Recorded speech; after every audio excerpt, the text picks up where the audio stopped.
Welcome to Bollox Talks and Tangents. It is our first show of the year. First show of 2023. Woo! Yeah, I'm excited. All right, I'm here with my co-host Derek. I'm Troy, and we got a cool show. We got a really cool show this week. Yeah, we do. It's a fun show. We're talking about the greatest of all time in variety of different sports. Yeah, the greatest, the GOAT of GOATs in all the different sports. Yeah. And the GOATs in period, overall. And then we're talking about streets, parks, and buildings. And why they're so named. Why they got named those in St. Augustine. And I want to see some of the comments of what's going on out there and what people want us to talk about. Yeah. See if we know something. Blake, jump in and let us know. If you got something interesting on street names, place names, that kind of thing, we want to hear it. Yeah. For sure. But first thing we got to do, we got to say thank you to our sponsors. And I'm going to lead off with City Gates Distillery and St. Augustine Distillery. Today, I am actually drinking the port finished bourbon. What they do with this is they do the bourbon and then they finish it in one of the barrels from San Sebastian Winery. Oh, yeah. Yeah. So it's smooth. It's smooth. It is really smooth. So thank you for being our sponsor. Guys, thank you. Go check out their tours. They do an amazing job over there. Will, they just upped with us again for another 3 months as sponsors. I was in there over Christmas break. I spent a stupid amount of money in City Gates Distillery over the break, and we bought knickknacks and we bought T-shirts for the kids and several bottles of booze, and it's an amazing experience. The tasting is great. Yeah. They're an incredible sponsor. Thanks, guys, very much indeed. Appreciate you guys and appreciate you sticking with us. 900-degree pizza and pasta. Just amazing sauce. Every time you open the box, it looks like a pizza's supposed to look. And it tastes like a pizza is supposed to taste. And that's what you want from a pizza. Yeah. And they have other meals there, too. It's not just about the pizza. Great service. Located off of Lewis Speedway right by the high school. Right by St. Augustine High. Get in there, folks. It's an amazing thing. Yeah. Okay. Abare, Kresge and Associates. Yes. The greatest accountants maybe in the history of mankind. Of accountants. I would argue. And Billy was... Billy Abare, my accountant, my personal accountant, was at my trivia show last night. And, he's a baseball. He got the baseball question right. He's a baseball guy. Yeah, you want to hear the question? Yeah, give me the question. Okay. So, Blake, you haven't heard it either, so you can participate in this one too. There are two men in the 1970s that won 5 World Series. Okay. Okay. Name either one of them. 5 World Series in the 1970s. In the 1970s, these two men won 5 World Series. I'll give you a hint. They're both in the Hall of Fame. So it's not a trick question. Pete Rose? Nope. Damn it. Yep. Blake, you got a guess? He's not even paying attention. He's not even in the booth. He's not even paying attention. He's not even in the booth. Joe Morgan. Blake, the question was, 2 men in the 1970s won 5 World Series. All right? There are 2 men that won 5 World Series in the 1970s. So... Okay. You have any guess, Blake? He said Pete Rose. Pete Rose was not correct. I'm going to say Frank Robinson. Frank Robinson, he was a little older than that. All right, and each one of these guys were teammates on the same team. Yeah. They were teammates when they were with the A's. The A's won 3, and then they were teammates with the Yankees that won 2. So it's Reggie Jackson and Catfish Hunter. Catfish Hunter. Okay, Reggie Jackson I might have got eventually. Yeah. Wow, good question. So, Mr. October. Well, Billy got it right. So not just great accountant. Not just great. He's good at trivia, too. Good at trivia. All right. Where we were doing the trivia last night was at the Beacon Listening Room, and it was packed. Packed last night? It was packed. You couldn't get in that place. Yeah. There was not a seat in the place. And the staff handles it so well. I'm so impressed because everyone comes at once. Everyone leaves at once. So I've worked in the service industry. Yeah, it's so hard to do what they do. If you can do what the Beacon does on a Wednesday night, where about 120 people show up within 20 minutes. Yes. And they all order within 20 minutes. And then they all leave at the same time. And they you're never waiting for your drinks. You're never waiting for your food. It's incredible. I ate at Gypsy last weekend, had some takeout, had some Gypsy chicken, had the salad. Julie had the salad with the Gypsy dressing. So good. Incredible. Yeah, so good. Yeah. So good. Gypsy Cab, they have daily specials under $10. You can have lunch there for under $10 and get the best food in town. Yes, you can. For under $10. Yes. All right, Meehan's Irish Pub. Our man Reggie over there. He's feeling a little under the weather. We're sending a shout out to Reggie to feel a little better. Hope you feel better soon. He was feeling a little under the weather this week, so hope he's feeling better. But they have 3 bars in this place. 3 bars in one. Okay, the outside bar, magic for the afternoon. Backyard. You go inside, upstairs, Johnny's Oyster Bar. Mm-hmm. Incredible. The service up there is incredible. Yeah. The view from the balcony up there, I defy you to find a better place to eat food. And then you go downstairs, inside, and Rolly is working again. You feel Rolly is there, Caleb's there, they're taking care of you. Still miss Kaiser. I miss Kaiser. I got to give a Kaiser shout out. Go check out his deli there. I ate at his deli twice over winter break. Did you? Did you? What'd you say, Blake? I was not saying shout out Kaiser. Shout out to Kaiser. But Reggie, thank you so much. Appreciate you being a part of our team here. Pirate Museum. Yeah. So I want to just say this. I gave some of the teachers, I work at Nice, I gave some of the teachers passes the Pirate Museum. Mm-hmm. They went, one of the families went twice over the break. First time on passes, second time they went back. They brought other people from out of town, blew their minds. Mm-hmm. This family's lived in St. Augustine for over 25 years, had never been to the Pirate Museum, did not believe me. It's incredible. It's a great experience. It was incredible. It's a wonderful museum, and they are extraordinarily wonderful people in the community. They do a great job. Yeah, Cindy over there, wonderful, wonderful lady. I had a meeting with them last week. Just beautiful people. Michael Croce was there. Pat's son, who's now running the operations, was there. Just beautiful people. They're doing what's right in St. Augustine. Yes, They're participating in so many great causes, like our show. Yeah. They contribute to so many charitable events. They're just the best freaking people. They really are. To all our sponsors, thank you very much indeed. Thank you. We really appreciate you guys. All right. We do. We usually go through some word origins. Do you have any word origins you want to talk about? I got a couple. I got 2. You got 2? I got 2. You got 2. Okay. Which one you want me to start? You start. I'm going to start with this one. Okay, because don't get me riled up. I won't get you riled up. Okay. Redneck. I resemble that remark. Right? Yeah. Redneck, okay. So, obviously an expression that everybody's familiar with. Yeah. But where does it come from? Do you want me to take a guess? Go on, take a guess. Okay, because I grew up on a farm. Okay. And you wear a shirt when you're working on a farm, but you get sunburned. And where do you get sunburned? On the back of your neck. The back of your neck. On your back of your neck. So I thought it came from a farming term. That's exactly what it is. Okay, all right. I didn't look it up, but I know how I got my redneck. Yeah. It goes back to the phrase was first coined in 1830 to relate to farmers who got sunburned necks while working in the fields. Yeah. By around 1900, it was to refer to a political faction of poor, white, southern farmers in the South. I resemble both of those. You resemble both of those, and then it evolved into its current usage. But you have a redneck if you were a farmer. If you were a poor, white, southern farmer, that's what it came to mean, right? Simple as that. Redneck. Now I'm just a redneck with an education. There you go. Yeah.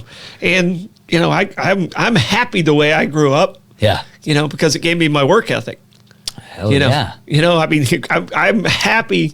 I hated it as a kid. Yeah. Hated it as a kid. Yeah. But it also inspired me to make sure I didn't have to do that as an adult. You need shitty, hard jobs when you were young. Yeah. I remember washing fucking dishes and pots and pans in a busy restaurant. 12 hours. Every set. That was my Saturday job, 12 hours. And from the moment you walked in the door to the moment you left, it was just go. Mm-hmm. And you come out of there, you'd be...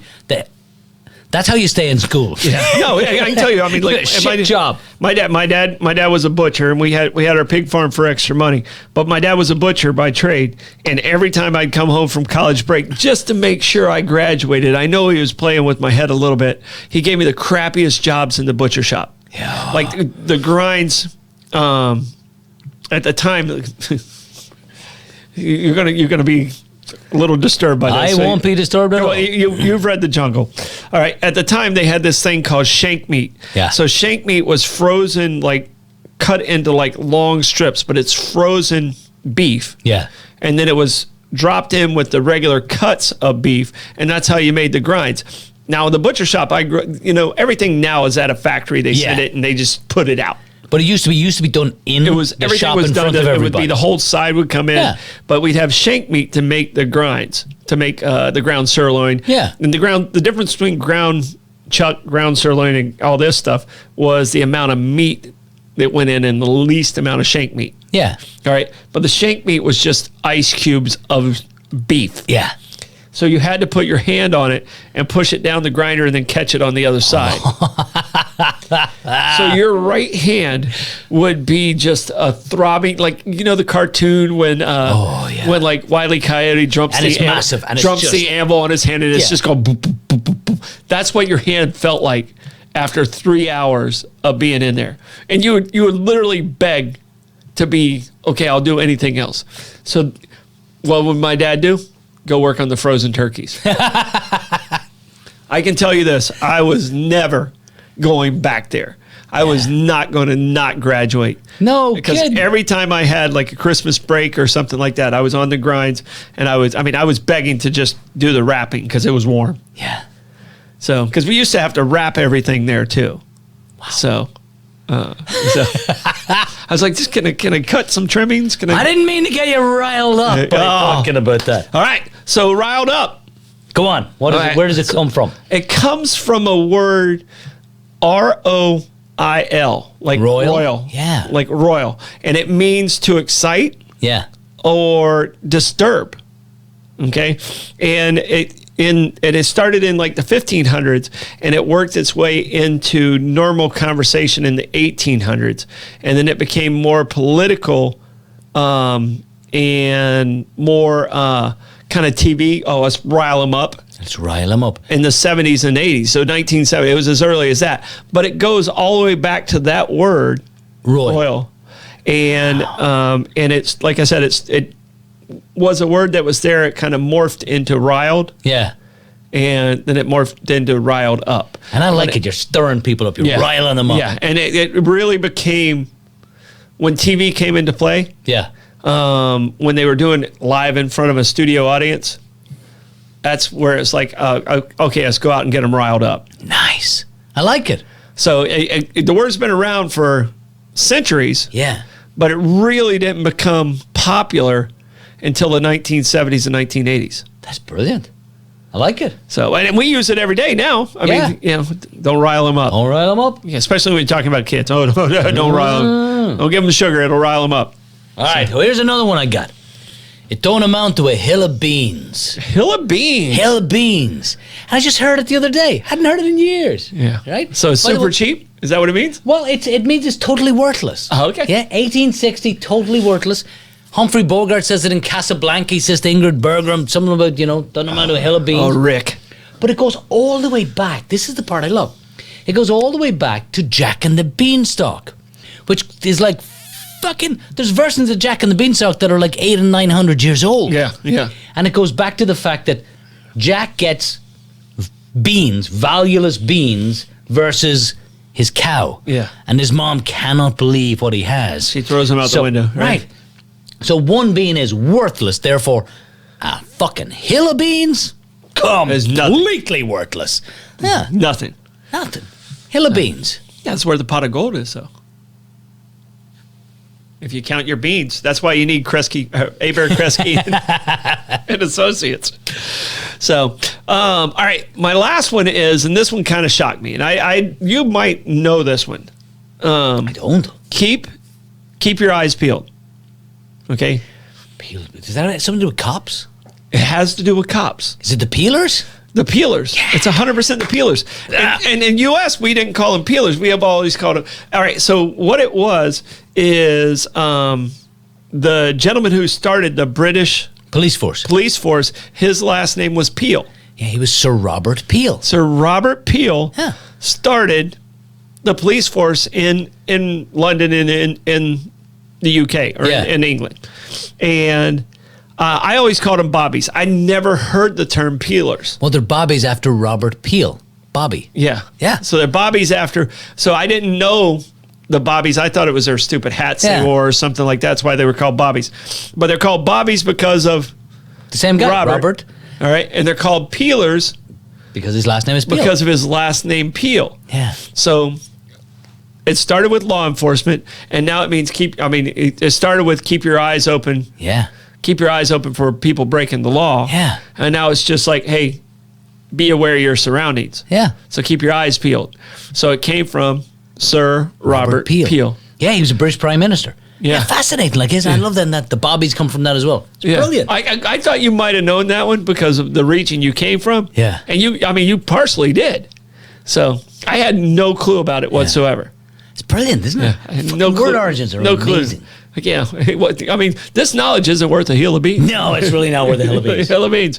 All right. We're going to start with the goats first. Let's talk about goats. Are you okay with that? I could do this all day. I could do this for weeks. All right. And I wrote down 5 of the major sports. Okay? But your goat... My goat of goats. Is the goat of goat. And I have a goat of goat also. Okay. But I'm gonna let you... Do we do these and do... Let's do those first. And then do the goat of goat. Yeah. Then we'll hold out on our goat of goat. We'll hold out on the goat of goats. The Big Billy. The Big Billy. All right. The gruff. To me... I want to start with basketball because that's what everyone's talking about right now. Yeah, they are. It's like, who's the GOAT? Yeah. Who's the GOAT? And I would say if you ask that, 70% of the people are going to say Michael Jordan. Like I asked some people today, all 3 people said Michael Jordan. Okay. All right? But he's not my GOAT. He's not your GOAT. Who do you, Troy Blevins, say is the GOAT of basketball? All right. And the argument everyone uses that says Michael Jordan is the GOAT of GOATs is what? He doesn't have more He doesn't have more points than LeBron. He doesn't have more assists than LeBron. He has more titles. He has more titles. So titles, if that's your GOAT, then it must be Bill Russell. Okay. Must be Bill Russell. Now, I think there's 3 people in the running. Maybe 4. Maybe 5. Okay. Okay. Give me your 5. So I got Bill Russell. I got Michael Jordan. You got Michael Jordan as your GOAT. Yeah. All right. I got LeBron ahead of Jordan because I've seen both of them play live. Okay. And Michael is probably a better competitor, but just raw physical ability.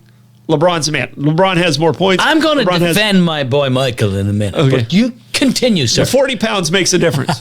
great big, as a small guy who is a great big man always beats a great small man. Exactly. So they say. That's the way it works out. All right. So I think LeBron has him there. Who's your other 2?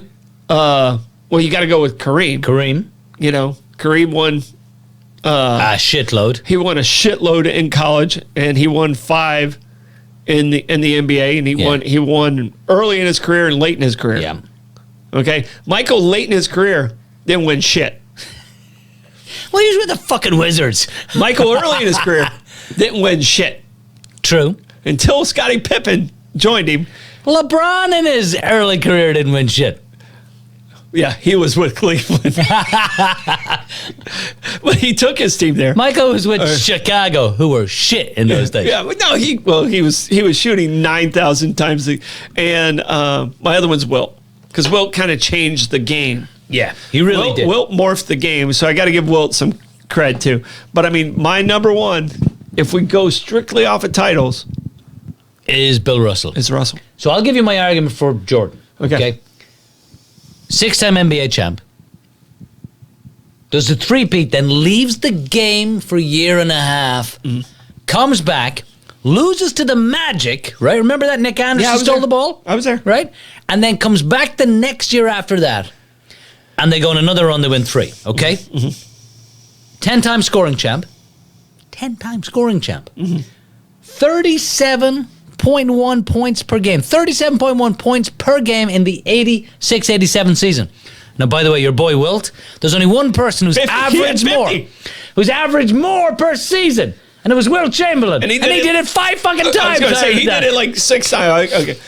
Michael in the playoffs. So Michael's overall in his career, 30.1 points per game over 15 seasons. But in the playoffs, 33.4 in the fucking playoffs. I would bet the house. The thing I loved about Jordan was, I think at the end of the day, his competitive drive was so much that he willed himself to I will win. concede this. Yeah. I think Michael Jordan could be the greatest competitor of all time. Of all time. Yeah.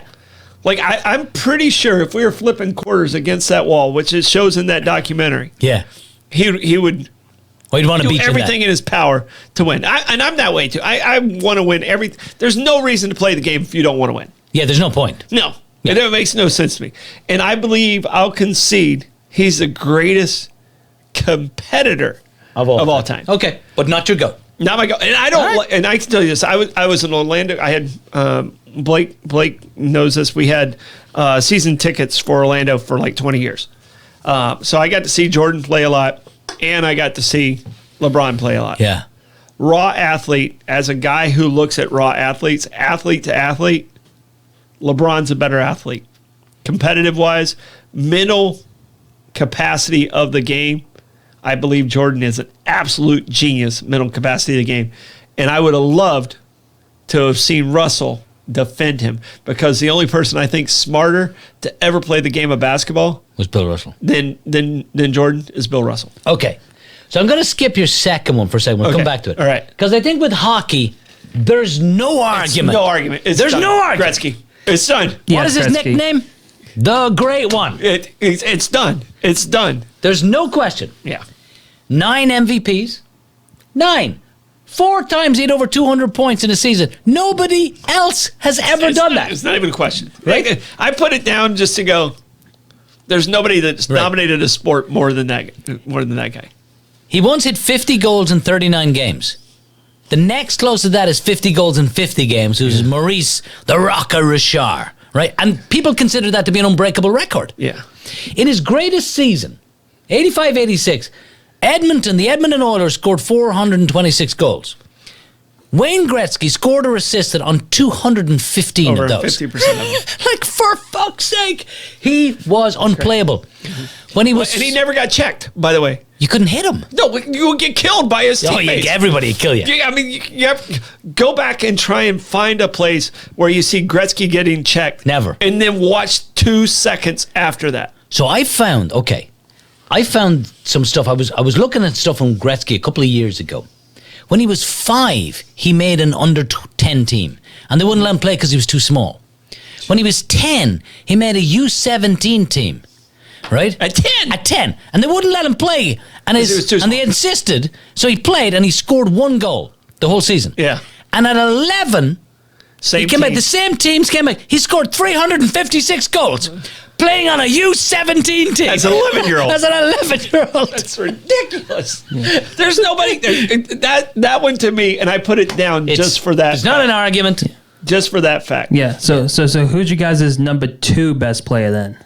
I don't know if it matters. I got to go with either Lemieux or Bobby Orr. Yeah. Yeah, it has to be Lemieux in my opinion. I'm definitely Lemieux. not biased because I'm a Pittsburgh fan. Bobby Orr and Lemieux are, I think, at that same level. I would probably give the nudge to Lemieux, just because he was a monster. Well, he also came back and he had Hodgkin's disease. He was a monster. come on, he's So, brilliant. I mean, he was like 9 foot tall. He was 9 foot tall. Yeah. So, all right, football. Football. Or do you want to go back to baseball? I'll go with football. Okay. It's very hard to argue against Tom Brady. Yeah. Very hard. 7 Super Bowls. Mm-hmm. He's been in 10. He lost 3. He lost all 3 by 8 points or less. Yeah. You could make an argument, but for 2 of the most ridiculously brilliant catches in the history of football, 2 of them, yeah. he would have The beaten the Giants. Giants twice. Yeah, It should have been 9-1. Eli, right? Eli, you're welcome. Like, come on. Okay. But I'm going to give him the GOAT as quarterbacks. as quarterbacks. But the 2 guys that I loved watching more than anyone else, and it was right when it coincided when I first came to America. Barry Sanders and Deion Sanders. No relation. Barry and Deion. Not related at all. Not related at all. And I'll tell you this. I like your picks. Amazing. I like your picks.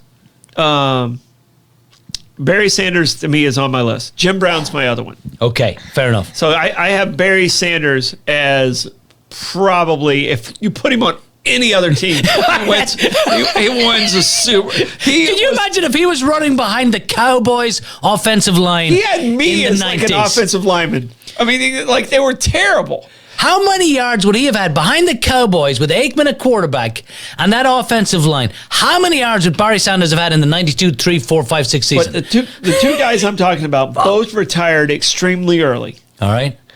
They both left with their wits. Okay. And they both have been, still successful in life. Jim Thorpe left. Do you know how he retired?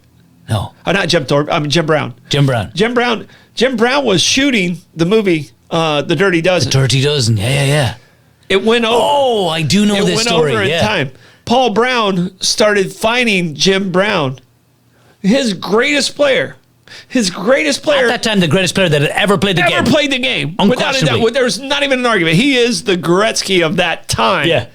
And Paul Brown's like, oh, okay, I'll flex my muscles here and see how this works out. It didn't work out well. He kept finding him. Jim Brown says, I have obligations here.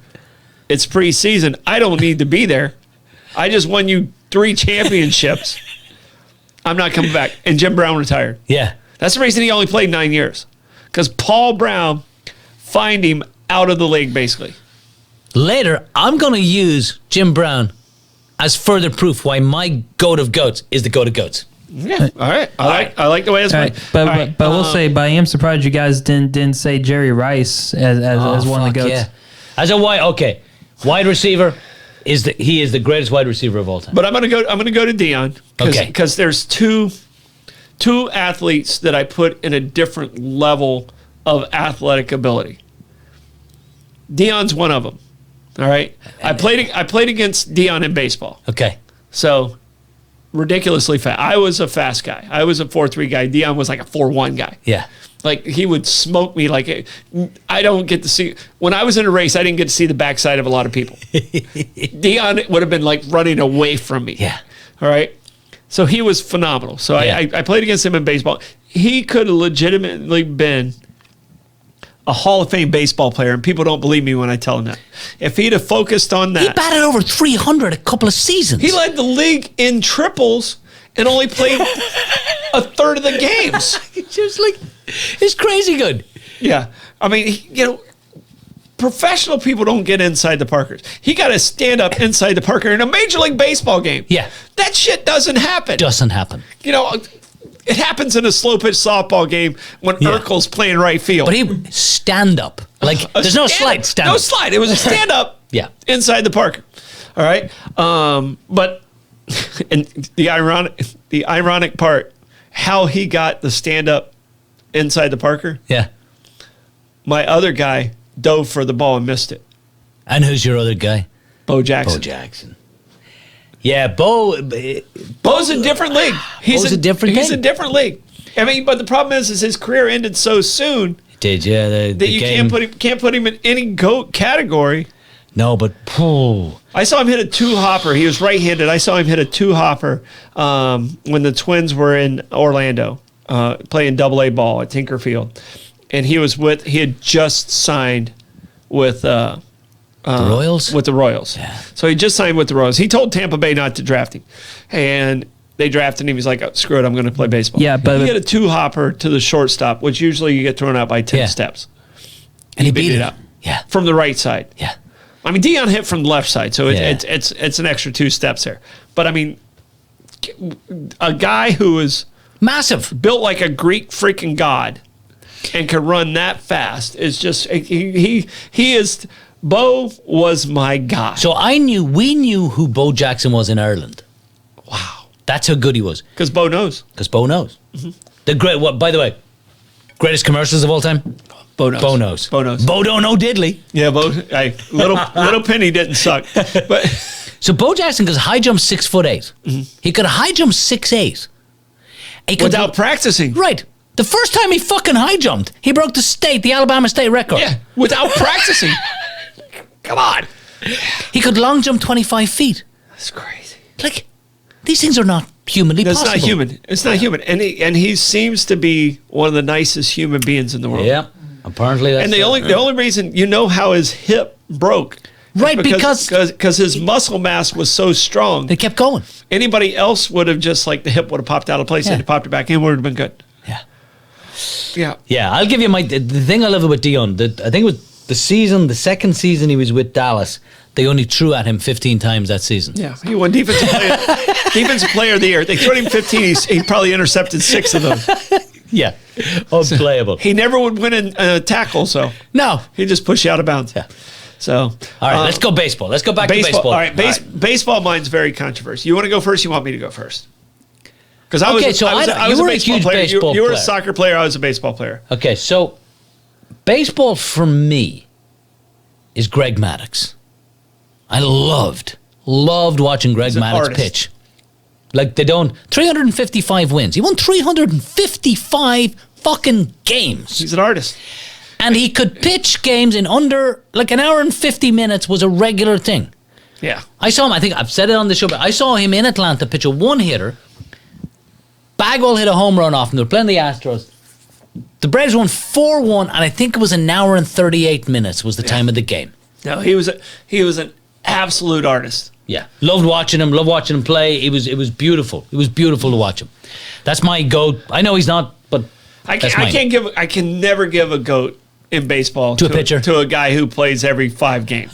All right, I just can't as a guy who was a position player. Yeah, I mean that's like the punter of the team. Yeah, fair enough. You know, granted, very necessary to the game.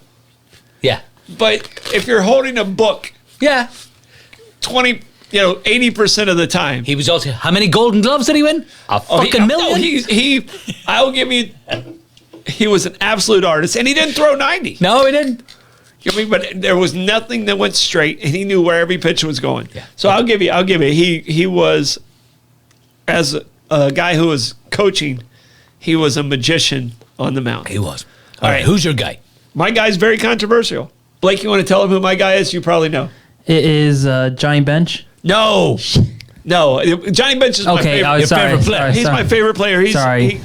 But the greatest baseball player of all time, Barry Bonds, without a doubt. Oh yeah, I'll agree with you on that. Without a doubt, it's not even close. Yeah, I mean the only person that's close to him is Ken Griffey Jr. Yeah, I'll agree with you on that. Barry Bonds was ridiculous. And I grew up in the steroid era. I mean, I played with guys, and I shaved my roommate's back. And, I did all that shit. So I mean, it was a real. Barry Bonds won MVPs with the Pittsburgh Pirates, and he wasn't juicing. Right? He was a 30-30 guy, constant 30-30. He won like 3 MVPs before he really started juicing. Yeah, and you can kind of see the morphosis. Oh, but here's the thing, and people talk about this, and the Hall of Fame is all about this. What he was doing was not against Major League Baseball rules. At that time, he wasn't breaking the rules. He wasn't breaking the rules. Yeah. All right? Like I said, I mean, when I was scouted and they're like, hey, Troy, we really need you to put... I mean, I'm like I said, small little guy. Yeah. Loses small big guy every single time. My roommate played 13 years in the bigs. Rob Ducey played 13 years in the bigs, and he will tell you to this day, I was a better baseball player than him. But he played 13 years in the bigs, and I had no chance. Yeah. Because I weighed 140 pounds, and if I played more than 50 games, my body fell apart. Yeah. I didn't have the muscle mass. But you remember when Bonds was with the Giants, how many walks did he have in a season? A lot. Blake, you can go ahead. Blake knows the numbers on this. Like, the numbers are ridiculous. At one point in his career, if you took the walks and made them hits, he hit over 300 just off his walks.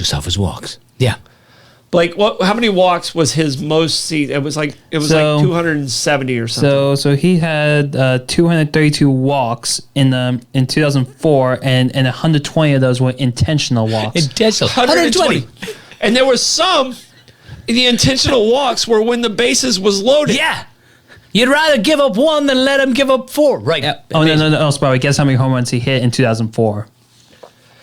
I'm going to say he probably hit 58. 62. 45. 45? Yeah. But he only had like 373 official at-bats. Because he walked so much. Yeah. Yeah. Okay. Yeah. So he is my GOAT. I mean, and I'll tell you this, because everyone gives so much cred to the steroid era. Like I said, I was a part of the steroid era. It's just I was in the 80s, 90s. That the guys I played with played throughout the 90s. I'll give you a prime example. Yeah. So, Jose Canseco. Yeah. Great baseball player. Great baseball player. He had a twin brother. All right? Both of them are on steroids. Yeah. Ozzy. Yeah. Ozzy played in the bigs also. All right? Jose was great. Ozzy wasn't great. They both use the exact same steroids. Yeah. You still have to hit the ball. You got to put the bat on the ball. Yeah. You got to play the game. Yeah. I played with a lot of guys that were juicing, and I can tell you this, I kicked all their asses. It wasn't because of the juice that they were good. Yeah. It was because of their talent level. Yeah. Barry Bonds is the best baseball player of all time. All right. So. Fair enough. Yep. Okay. All right. Soccer. Okay. My guy's going to be different than your guy. We talked about this last week. We did talk about this last week. The three that are in the pantheon, obviously, it's Messi, Maradona, and Pele. Yeah. No question. But I'll give you my GOAT in soccer. You have a different GOAT. I have a different GOAT. I'll tell you who it is. And Pele said he was the greatest player of all time. Well, that's good. That's a good resume builder. His name is George Best. Knew it. George Best. I saw. We watched a documentary on George Best. George Best. Did we? Yeah, I think we did. I think I watched. At the time, he was known as the fifth Beatle. He was that famous. Yeah. He was done by the age of 26. Beautiful, legendary alcoholic. Yeah. Slept with 3 Miss Worlds. Incredibly talented on the field. Incredibly talented. Yeah. An absolute mess of a human being. Yeah. But Pele said the greatest player he ever saw. Yeah. The greatest. So there's that's a for me, he's my documentary. GOAT. There's a documentary. Blake, have you not seen this? I have not. You need to turn your mic on. I have not. Okay. And the best story of all is, like, and we do this joke all the time, but it's a famous story, and it's the porter comes into the hotel room. Best is in bed with Mary Staven, who was Miss USA at the time, or Miss America. Yeah. There's a pile of money, £100 notes all over the place. Magnums of champagne emptied. The porter is waking him up. You know, he's hours late for a game. And the porter's just looking down on the bed going, George, where did it all go wrong? Where did it all go wrong? All right. Speaking of piles of money, what did you sign for? 240 million a year or something stupid like that. 240 million. Something a Okay, year. that isn't that. That's way too much. I think it's like 2.5 years, 75 million. Still For a Saudi lot. Arabia, it's all shit. Doesn't matter. Still bad. It's still blood money. It is blood But it's money. like 240 for like 2.5 years or something, right? Nah, 75. I was exaggerating I was a little bit. All right, give me. Okay, can I give you my GOAT of GOATs? Okay. Yeah, you got to go to goat. I got to go to goat. Okay, my GOAT of all of GOATs is Muhammad Ali. Mm-hmm. Never mind. Okay, Olympic gold medal, light heavyweight, Rome Olympics, 1960. Yep. 3-time heavyweight champion of the Cassius world. Clay. Right. His best years were taken away from him because of his political stance, and very few athletes. He was the most famous person on the planet Earth when he walked away from the sport, when he was forced away from the sport. Yeah. Right? Comes back, he'd lost a couple of years, powers were diminished, the speed was reinvented himself, you know, as a different kind of fighter. His fight against George Foreman in Zaire in 74 was just bananas. Yeah. Rope. He invented the rope a dope Invented it during the match. during the fight. But the best story I ever heard about Muhammad Ali came from Jim Brown.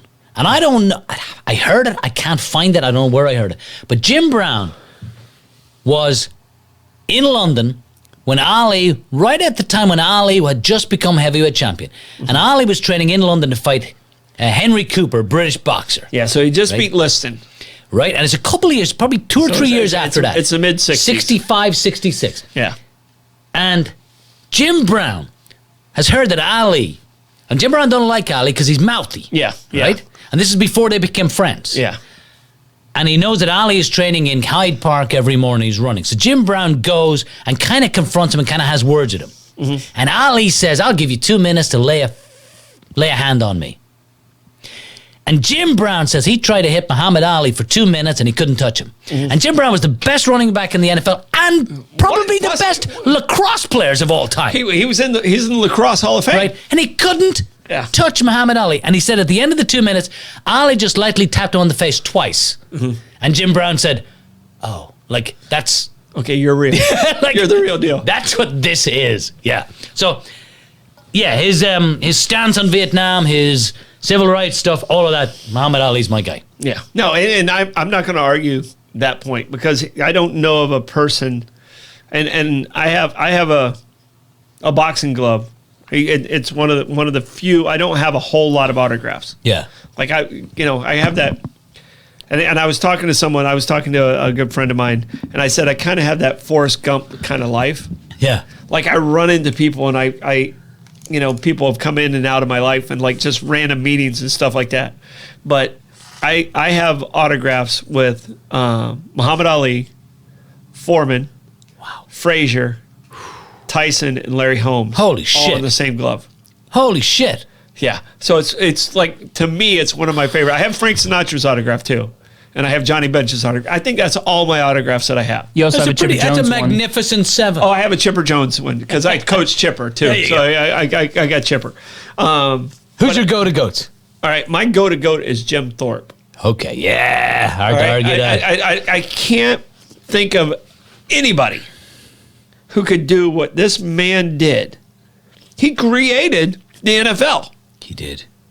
Yeah. He created the number one sport in the entire world, as far as value goes, in the entire U.S. at least. World Cup's out a different thing altogether. But as far as the league goes, it's the most valuable league. Yeah. Even more than the Premier League. So, which is hard to believe. He created that. He won gold medals that were stripped from him. Yeah. The day he won the gold medals, his shoes were stolen. Yep. Look at the picture. He's got 2 different shoes on. He's got 2 different shoes on. Yeah. And he won all the races he was in. He won the decathlon and the pentathlon, the 1912 Olympics. Yeah.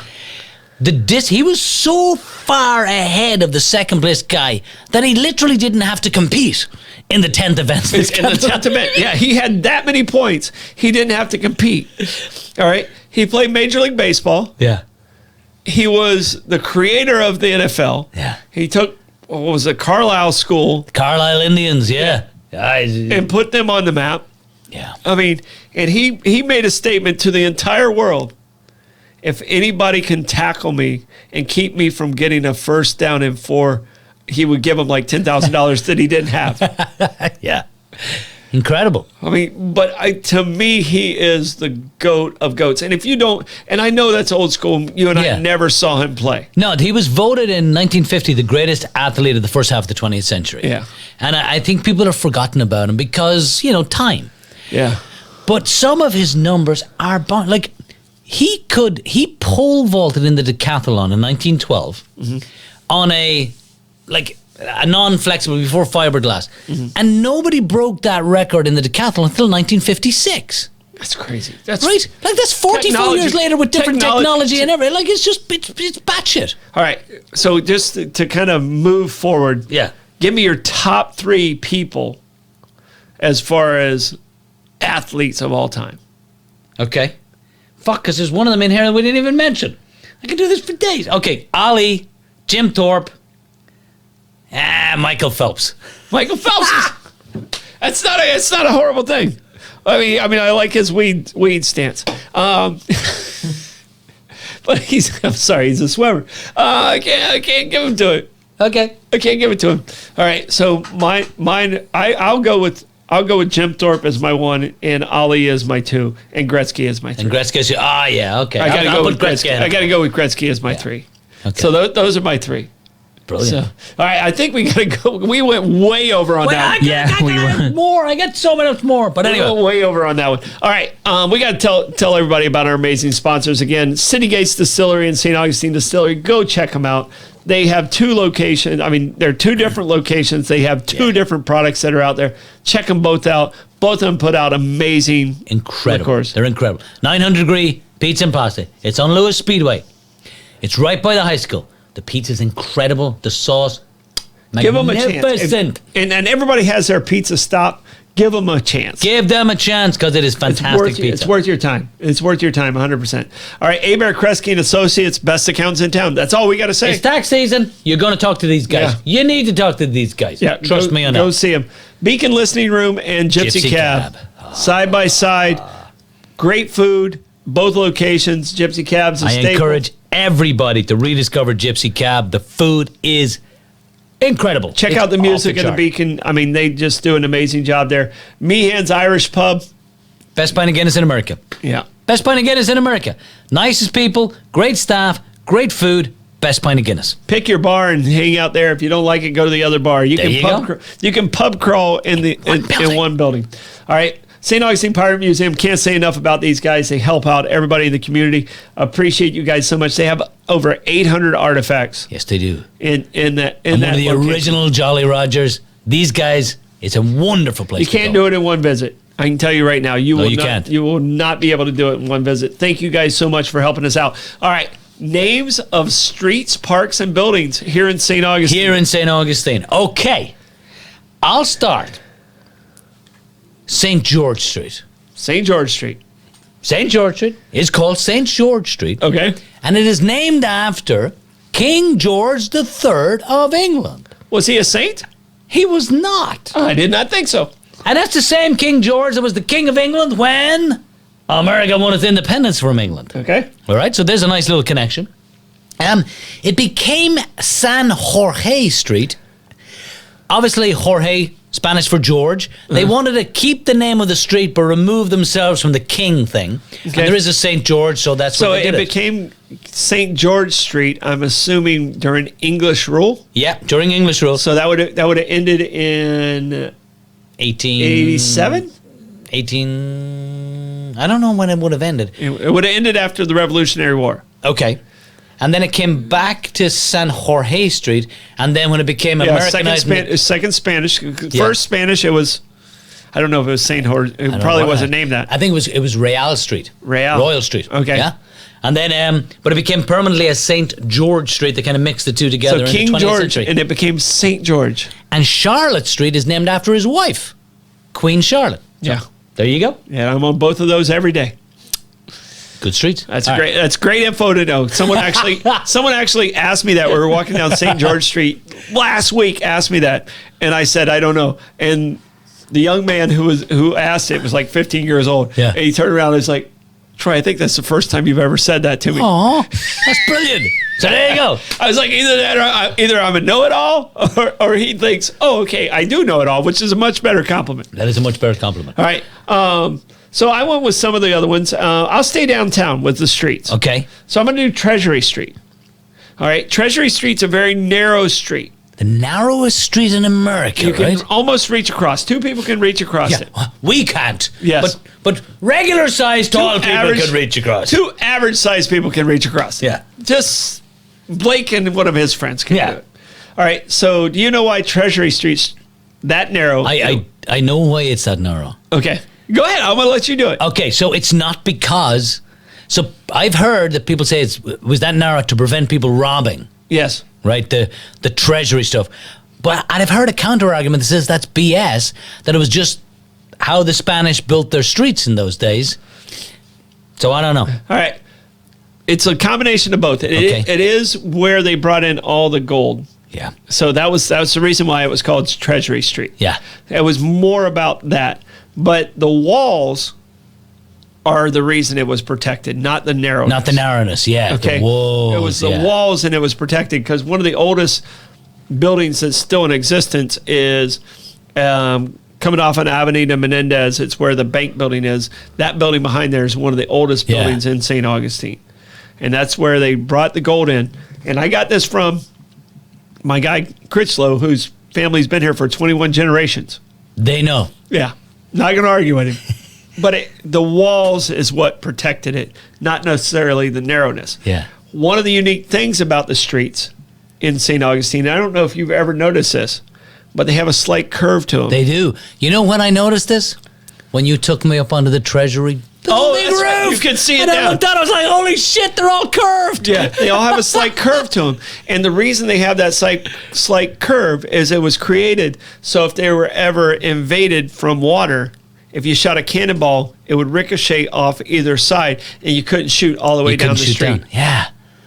So, beautiful. but Treasury Street, that's what that is. Right, because they unloaded the gold and they brought it right down that street. All right, I got to talk about I got to talk about this one because it's my favorite project I ever did, Okay. and I did it in 1992. and it's called Treaty Park. Treaty Park. Yeah. Do you have any idea why it's called Treaty Park? I do. I know. You know this? I know this. I want to hear it. So I know this because I used to play soccer out in Treaty Park. Oh, you read the monument? The damn time, and I've read the monument. This was Governor Duval and Representative Gadsden, I think. And it has to do with ending the First Seminole War. Yes. It has to do with ending the First Seminole War. The irony of it, okay, and I don't know if you know the whole story. The irony of it is Osceola, who wasn't a chief, but the treaty had to be signed by Osceola. Okay. Osceola was schizophrenic. So he originally had agreed to it. Okay. So when they go to sign it, by the way, where Treaty Park is, about 3 blocks away is the actual... Right, it was on Moultrie Creek, right? It's actually in someone's backyard. It's a little park about the size of this studio, okay? But when he went to actually sign it, Osceola was like, nope. And he stuck a knife through the treaty and just took off. It didn't happen. The treaty never actually got signed. Really? But it's called Treaty Park because of that event that took place. At 1823, something like that, right? 1828? I think it was a little later than that. I think it was it had to be after 21 because it was U.S. rule. Because we were second Spanish until 21, and then 21 it became 23 or 28. Yeah. I can't remember which. Yeah, but I think it was 28. So the thing then that I thought, I remember coming across it out there. You know, people would be like, "Come on, we're going to play football," and I'm like, "I'm fucking reading this thing, right?" Yeah. But in 1830, Andrew Jackson. So the Seminoles, the part of the deal was that the Seminoles then were sent. They were given like 4 million acres of land in Central Florida. Yeah. They had to give up their claims anywhere else. Yeah. And that treaty lasted not long until Andrew Jackson said, all Indians have to go to the west of the Mississippi. Yeah, keep going. Which led to the Second Seminole War. The Second Seminole War, and that's when the Seminoles ended up in the Everglades. Yeah. That's the Second Seminole War. They were forced even further south in that. And so Treaty Park, if you don't know, it's off of Wildwood Drive. It's a wonderful park, and the history is mad cool right there. I mean, and you did that. That was my first project I ever built. And Dale Vaughn, if you're watching, me and Dale Vaughn almost killed ourselves doing it. There was 2 of us. Wow. And, there was a lot of other land work and stuff like that. But, like, all the finishing touches, the growing, the irrigation, all that stuff, there was 2 of us. And, Dale ended up working out there for probably 10 years before he advanced his way through. But that park is a part of him and I and our connection as friends. And that one is probably the one I'm the most proud of. Yeah. Of all the projects I've been able to. I've done some really, really cool shit. Yeah. And I thank St. Augustine for doing it. But Treaty Park's still my baby. Damn. That's mad cool. Yeah. That's mad cool. And it starts with a TR and ends with a Y. Aww. So. Hey. Troy, for those of you who didn't get it, he's talking about himself. It's Troy. So, all right, what else you got? Okay, so I got Oglethorpe Park and Oglethorpe Boulevard. Yes. Right? And it's in Davis Shores. Lovely park. Beautiful little park. Yeah. It used to be called the Cannon Park. It was the Cannon Park. Yeah. And but it was always Oglethorpe, but everyone called it the Cannon Park. So it's named after General James Oglethorpe, who established British colony in Georgia, 1730s. And in 1740, his artillery from that location, what is now Oglethorpe Park, or near enough, as makes no difference. Yeah. He was bombing the Castillo de San Marcos and failing to take it. Well, first off, he ran into resistance at Fort Mose. He did run into that, yeah. So he ran into resistance at Fort Mose. The soldiers at Fort Mose retreated to the Castillo. Yeah. But he did destroy Fort Mose, the first one. So Oglethorpe in that battle did that. Yeah. But he lost. And so here's something I knew the story of Oglethorpe, but the reason I brought this up was he was defeated by the Spanish governor at the time in St. Augustine was Manuel de Montiano. Okay. Manuel de Montiano. When Davis was laying out the plans for Davis Shores, 1825, they made an error on the 1925 plan, and instead of Montiano, they thought the I was an R and named it Montrano. And so that small little street close to Oglethorpe is Montrano. But it should have been Montiano. Montiano, right? But the irony is, the guy who defeated Oglethorpe gets the smaller, shittier street. He gets a shitty street. And Oglethorpe was the beautiful thoroughfare. So yeah. Yeah, he gets a thoroughfare and a park. Yeah. And a lot of people don't know this, where Davis Shores is where the inlet is right now. Yeah. That didn't get cut in until the late 1930s and 1940s. Yeah. All right. So everybody had to come. And the reason the lighthouse. The lighthouse is where it is on Salt Run is the inlet actually came in about where Anastasia State Park is. Yep. And you had to come all the way up that inlet, Salt Run, to get here. The inlet that was where Villano is in Anastasia State Park, they were connected. They were connected, yep. That's a channel that was dug by the Army Corps of Engineers. Correct. Yeah. Correct. All right. So, I mean, we only got like time for two more. Okay, go. All right. And I'm gonna make two of mine really quick. Red Cox Park, Red Cox Parkway. Do you have any idea who Red Cox is? So I know he was a coach. He was a parks guy? He was Parks and Recreation guy for over 40 years. Okay. All right. And he was, I was fortunate enough, he had already retired, but he came back and he helped me with the youth program when I first started. Now tell people, where is Red Cox Park? Red Cox Park is right near the lighthouse. So it's behind RB Hunt. Yep. In that area right there. It is right behind there in that area. It's where the tennis courts are, around the lighthouse, where the boat ramp is and all that stuff. And that's Red Cox also. There's the road. To me, he kind of influenced a lot of people and he did things right. Yeah. Like instead of taking a raise, he's like, okay, can I get more equipment? Yeah. Yeah, not enough people like that in the world. I can tell you right now, I think I'm a good guy. I would take the money. Yeah. But to me, he kind of set the tone for my career as that's the guy. That's the guy. That's the guy. And so I got to give honor to Red Cox and say, you know, he deserves a bigger park. He deserves a bigger park. What's the other one you want to do real quick? I want to do Ron Parker Park because I don't think a lot of people understand who Ron Parker was. That's off of Pope Road. It's off of Pope Road. So Ron Parker Park is, it was a police officer who got run over in the line of duty. He was trying to stop a criminal. The criminal actually ran him over and killed him. Yeah. In the city of St. Augustine Beach. And so a lot of people just hear the name, don't understand what he gave to our community. Yeah. So I you know, and it's a lovely park. I played tennis there for beautiful park. Many years. Great location. Yeah. You know, so I just kind of want to give him a little bit of homage too. Right. So I want to give one that it's a name that has been lost. Inlet Drive and Davis Shores. Okay. Inlet Drive, one of the most beautiful parts. Yeah. Right, you're walking right along Salt Run.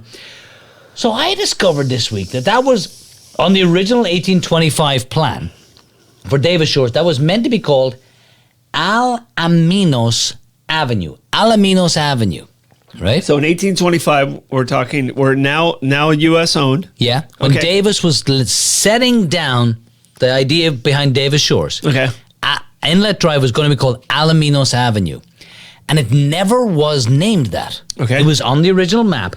And it would have been cool because Anton de Alaminos, this guy, not only did he sail with Ponce de Leon in 1513, but he's the guy that is credited with discovering the Gulf Stream and what the Gulf Stream does.